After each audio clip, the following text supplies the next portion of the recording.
Welcome to the deep dive. So you've probably heard the buzz about Dholera Smart City. Huge plans, big future, maybe. But if you're actually thinking about investing, putting real money down, the big question is, how do you even begin? And, how do you do it without getting burned? Exactly. I mean, the shiny brochures, the grand vision, that's one side of the coin.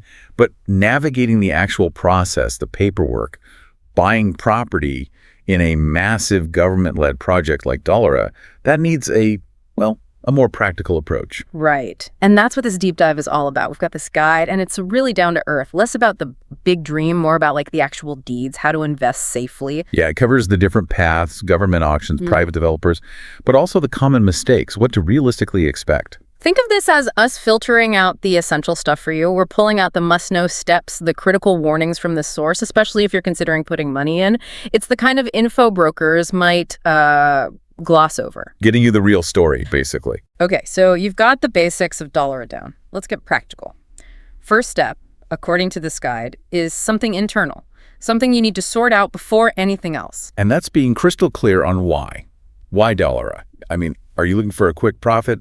Buy today, sell in a year or two? Or is it more long-term, like building wealth slowly, maybe over 10 years? Or even thinking, I'll need a place for my factory, my warehouse, my office eventually. That difference is crucial. The guide is really, really firm here. If you want fast money, quick flips, Dholera, right now at least, probably isn't your best bet. Why is that? Just the scale of it. Well, yeah, exactly. Building a smart city, especially one this size, it happens in stages. It takes years. The value, according to the source, it climbs as the actual infrastructure gets built. Roads, power, water. Right. All that stuff comes online, businesses move in, then you see the value really grow. And that process just isn't quick. It's, methodical, like building floor by floor. So no overnight riches, basically. Pretty much. So the key takeaway here is your own timeline, your goal. It has to sync up with how the city itself is developing. Knowing that stops you from falling for, crazy promises. Okay, that makes sense. So first, understand your why. Once you've got that nailed down, what's the next step this guide points to? Then you start looking outward at the actual options on the ground. What kind of property fits that long-term goal you just defined? Right. And the source breaks it down. You've got industrial plots. Yep. Those are for businesses. Factories, warehouses, logistics hubs, that sort of thing. Then residential or commercial plots? Yeah, more for individuals, maybe long-term investors. Thinking about future housing, shops, offices, things that grow in value over time as the city populates. And the guide mentions government auction plots specifically. It flags them as the safest route, especially for industrial or bigger commercial stuff. That's the recommendation, yeah. Because they come directly from the authorities running the show, DICDL, DSIR, Dholera Industrial City Development Limited, and the Dholera Special Investment Region Authority.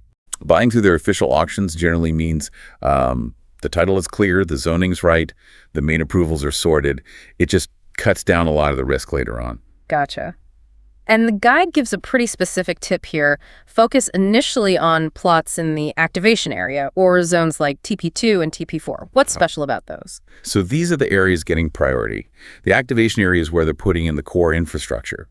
First, the big roads, utilities, power, water. It's meant to, activate the city. Start it. Exactly.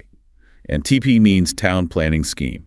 TP2 and TP4 are just earlier phases within the government's detailed layout plans where that infrastructure work is, further along than in other zones. Okay, so you're buying where things are actually happening first. Right, which is the total opposite of what the source warns against buying super cheap farmland way out in the middle of nowhere outside these planned zones. Ah, the bargain plots. High risk. Very high risk, according to this guide, because right now there's zero Dholera planned infrastructure there.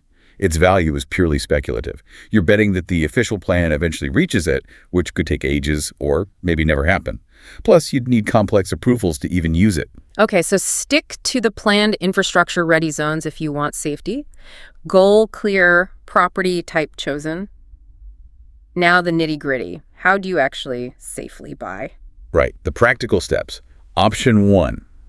Direct from the government, those DICDL, DSI authorities we mentioned. Through auctions. Primarily, yes. It's designed to be transparent. They announce these auctions, often on their official website. And the source actually gives that website, www.decodera.gujarat.gov.in, so you can check there for announcements. Useful. Definitely.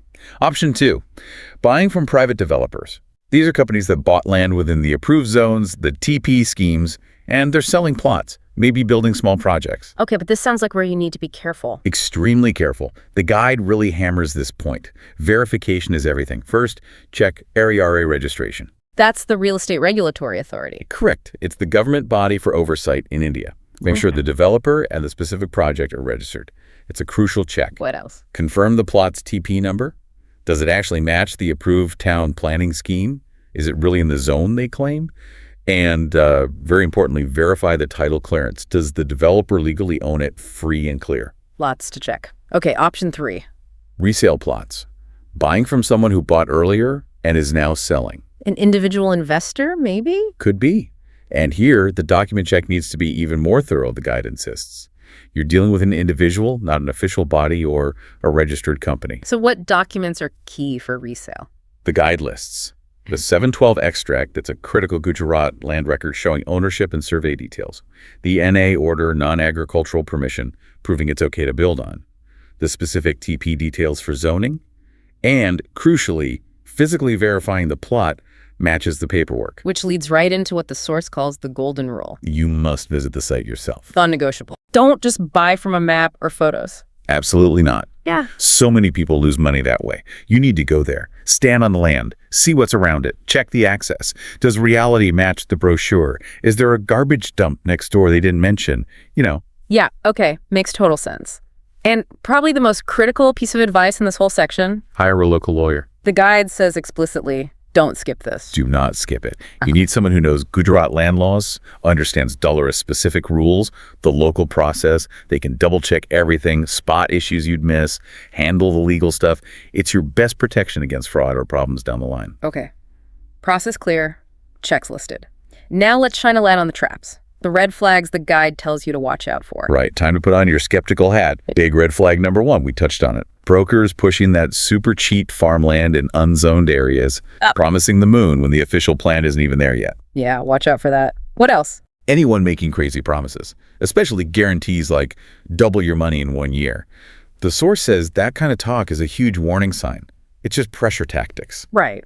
Aligns with the whole long-term project idea. Exactly. Also, be wary of any project or plot being sold without official TP approval from the Dholera authorities, or developers using fake or suspicious RERA numbers. Always verify through the official RERA website and Dholera authority channels. Okay, check. And finally, just don't buy based on hearsay or because some salesperson is really persuasive. Do your own homework. Check the papers. Visit the site. Trust, but verify rigorously. It all comes back to that core idea, doesn't it? Dholera is this huge government-planned, long-haul project. It really is. It's not, like flipping stocks for quick cash. It's infrastructure, city building. So the responsibility is really on you, the potential investor, to do the deep research, look past the sales pitch. Absolutely. So pulling it all together, what's the bottom line from this practical guide? It seems to be that, yes, investing wisely in Dholera is possible, but it requires patience, a clear long-term goal, and absolute diligence in checking every single document, every claim, and seeing the property yourself. Do that, and you have a real shot at owning a piece of this ambitious city as it grows. So the key actions really are, think long-term, not short-term flips.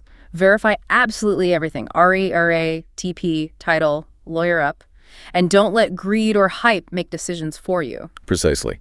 And, while this deep dive has hopefully given you that solid framework, the how-to, the warnings from this guide, there's probably another layer for anyone seriously considering this. Oh, what's that? Well, understanding the real experiences. What happened to people who actually invested? Both those who did well and, importantly, those who made mistakes. Learning from their outcomes, that adds invaluable context. So this guide gives you the safe path, the map, but hearing stories from the road, the actual journeys people took, that's another level of learning for navigating what's ahead. Something to think about. Definitely something to keep exploring as you weigh your options.